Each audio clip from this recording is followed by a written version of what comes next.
In 1917, America entered World War I, but baseball, it was booming.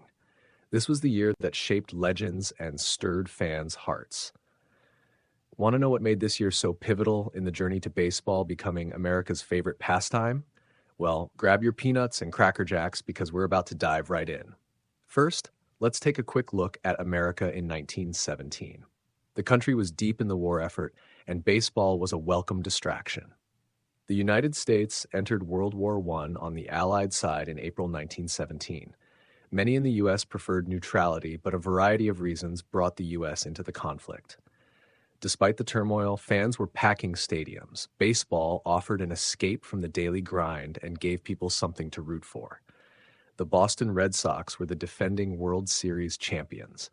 However, in 1917, the White Sox were even better than they had been a year earlier. The Chicago White Sox dominated in 1917, led by manager Pants Rowland. With stars like Eddie Collins and Shoeless Joe Jackson, they tore through the American League. Their powerhouse pitching staff, including Red Faber and Eddie Cicotte, silenced opponents all season long. The White Sox won the American League pennant with 10 more wins than the defending champions, the Boston Red Sox. This Red Sox team still contained the core of its back-to-back World Series winning dynasty.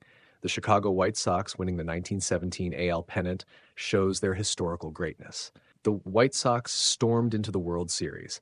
The New York Giants cruised to the 1917 National League pennant, winning it by 11 games.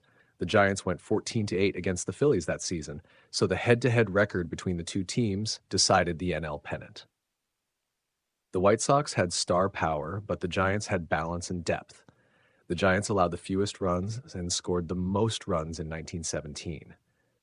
Hernie Zimmerman, Walter Hulk, and pitchers such as Ferdy Shupp formed the team's core. They were outclassed in terms of sheer talent.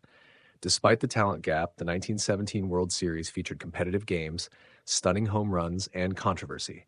White Sox pitcher Eddie Cicotte pitched a complete game in Game 1. Fred McMullen scored Chicago's first run of the game in the third inning before Happy Felsch doubled the lead with a fourth-inning homer. Slim Saleh drove in a run for the Giants in the fifth inning, but it was too little, too late. The Sox won Game 1. In Game 2, Shoeless Joe Jackson hit a two-run single in the fourth inning. The game had been tied 2-2 at the fourth inning's start. However, the White Sox scored 5 runs in the fourth inning and cruised for the 7-2 win. Down 0-2 in the series, the Giants returned home for Game 3, desperate to win. It was a quiet game for both teams' bats. George Burns hit a single, Walter Holke hit a double, and Dave Robertson's triple for the Giants led to 2 fourth-inning runs. The Giants won Game 3 2-0. Rejuvenated by their Game 3 victory, the Giants dominated Game 4 at home. Benny Koff, the Giants center fielder, hit 2 home runs. His first was an inside-the-park home run that flew over Happy Felsch's head.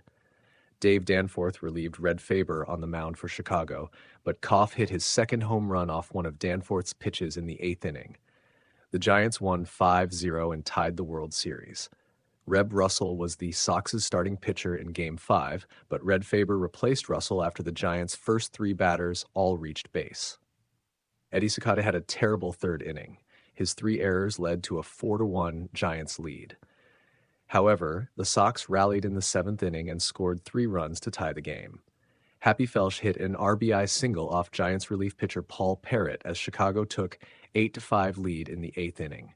The Giants couldn't respond and lost. In Game 6, the Giants made 2 costly errors in the 4th inning that led to 2 White Sox runs as Ray Schalk and Chick Gandil capitalized on these mistakes with RBI hits. Buck Herzog hit a triple in the 5th to give the Giants hope as they cut the White Sox's lead to 3-2. However, Red Faber shut down the Giants' bats for the rest of Game 6. The White Sox scored an insurance run in the 9th inning. The series-winning run was controversial as Eddie Collins outran Giants third baseman Heine Zimmerman while no one covered home plate. Most thought Collins was simply too fast for Zimmerman, but photos show that Zimmerman was only a few steps behind Collins during the controversial rundown. The MLB later banned Zimmerman for life due to a variety of corruption accusations. Chicago emerged victorious, clinching their second World Series title. Shoeless Joe Jackson is one of the most iconic players in baseball history. Jackson hit an incredible 301 during the season and was instrumental in the White Sox's success. His fielding skills were just as legendary, and many believe that 1917 was Jackson at his peak. It wasn't just Chicago grabbing headlines. In 1917, the Boston Red Sox's young pitcher, Babe Ruth, made waves. Ruth threw his first career no-hitter that season against the Washington Senators, foreshadowing his future greatness. The baseball world would soon come to know him as the Sultan of SWAT. But in 1917, he was still just a pitcher with a mean fastball. 1917 was a year of triumphs, legendary players, and unforgettable moments.